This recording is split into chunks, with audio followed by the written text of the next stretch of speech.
गणना नहीं हुई, पर इस बार उम्मीद थी कि जो 90 साल में नहीं हुआ वो अब होगा। समूचा विपक्ष भी सरकार पर दबाव बना रहा था, लेकिन सरकार ने हाथ पीछे खींच लिए और साफ कह दिया कि जनगणना जातिगत आधार पर नहीं होगी, और अब इस पर समूचा विपक्ष लामबंद हो गया।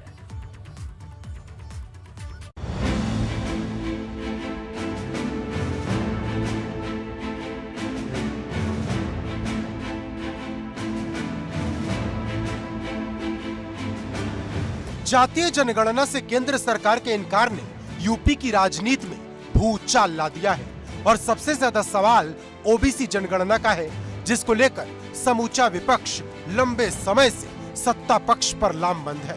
नाराजगी इस बात को लेकर है कि जिस देश में प्रधानमंत्री से लेकर मुख्यमंत्री, मंत्री से लेकर सांसद और विधायक तक जाति देखकर बनाए जाते हो और जातिगत जनगणना न हो तो सवाल तो खड़े हो ही जाते हैं, क्योंकि सब कुछ आता है जाता है, लेकिन जो नहीं जाती वही है जाति। अब इस जातिगत जनगणना को लेकर समाजवादी पार्टी के राष्ट्रीय अध्यक्ष अखिलेश यादव भाजपा के केंद्र सरकार पर हमलावर हैं। अखिलेश से पहले एक ट्वीट बसपा सुप्रीमो मायावती ने भी किया था। केंद्र सरकार ने सुप्रीम कोर्ट में यह जानकारी दी कि ओबीसी की जातिगत जनगणना नहीं होगी, जिसके बाद तमाम सारी विपक्षी पार्टियों ने हंगामा मचाना शुरू कर दिया है।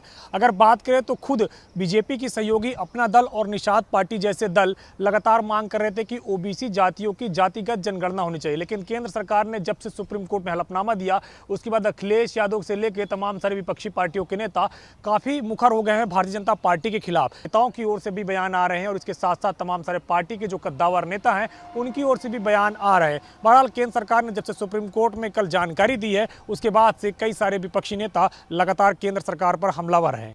ओबीसी जनगणना पर अखिलेश यादव और मायावती के एक के बाद एक हमले से भाजपा डिफेंसिंग मोड में आ गई है।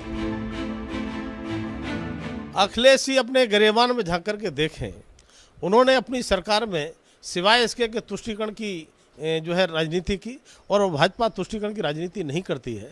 सबका सम्मान, सबका साथ, सबका विकास, सबका प्रयास जो भाजपा का नारा है, हम उस पर काम करते हैं। इसमें कोई दो राय नहीं है कि उत्तर प्रदेश में अदर बैकवर्ड क्लास 50% से ऊपर है, तो जो आबादी आधी है, अगर वो भूखी है तो देश भूखा है, वो खुश है तो देश खुश है, वो नाराज है तो देश नाराज है। ना देने का मुझे कोई कारण समझ में नहीं आ रहा है, और देने का कारण ये समझ में आ रहा है कि ओबीसी की स्टैंडिंग कमेटी प्रधानमंत्री जी ने बनाई है। ओबीसी कमीशन जो दंतहीन शक्तिहीन होता था उसको संवैधानिक दर्जा दिया है। या यूं कहें कि मंत्रिमंडल के विस्तार में भाजपा ने जिन ओबीसी मंत्रियों पर दांव खेला था उन सबको मैदान में उतारकर भाजपा ये दिखाने की कोशिश कर रही कि जितनी चिंता उसे ओबीसी की है उतनी किसी दल को नहीं।